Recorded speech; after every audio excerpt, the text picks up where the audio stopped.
9 நிமிஷ காணொலியில வந்து ஒரு பக்கம் எஸ்ஐஆர ஆதரிக்கவும் செய்றாரு, இன்னொரு பக்கம் எதிர்க்கவும் செய்றாரு அப்படிங்கிற மாரி ஒரு பார்வை இருக்குது. ஏன்னா, எஸ்ஐஆருக்கு வந்துட்டு ஃபார்ம் ஃபில் பண்றதுல இவ்ளோ ஸ்ட்ரகிள்ஸ் இருக்கு. வேலைக்கு போறவங்களுக்கெல்லாம் இவ்ளோ ஸ்ட்ரகிள்ஸ் இருக்கு. எப்படி லீவ் போட்டு வந்து இருக்க முடியும் அப்படின்னு ஒரு பக்கம் அப்படி பேசுறாரு.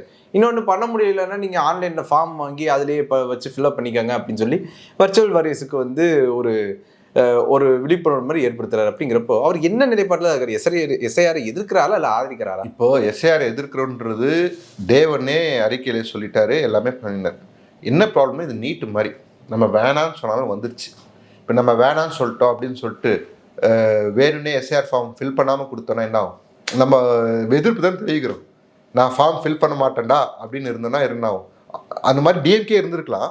ஏன்னா டிஎம்கே எதிர்த்தாங்க. எஸ்ஆரே வேண்டாம் அப்படின்ட்டு சுப்ரீம் கோர்ட்டுக்கு போகிறேன்னு சொன்னவங்க அடுத்த வாரம் என்ன சொன்னாங்க? நாங்கள் எஸ்ஆர் வேண்டான்னு சொல்லலை அப்படின்னு மாறிட்டாங்க.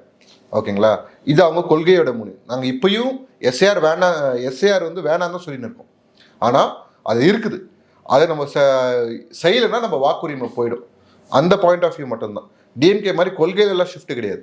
டிஎம்கே வந்து அப்படி தான் செய்யும். நாங்கள் டியூவல் ஸ்டாண்ட், நாங்கள் நம்மளது டியூவல் ஸ்டாண்ட் கிடையாது, சிங்கிள் ஸ்டாண்ட் தான். இப்பயும் எஸ்ஆர் வேணாம், எஸ்எஸ்ஆரே பண்ணிட்டு போயிடலாமே, அதுதானே வந்து வருஷம் வருஷம் பண்ணுறது.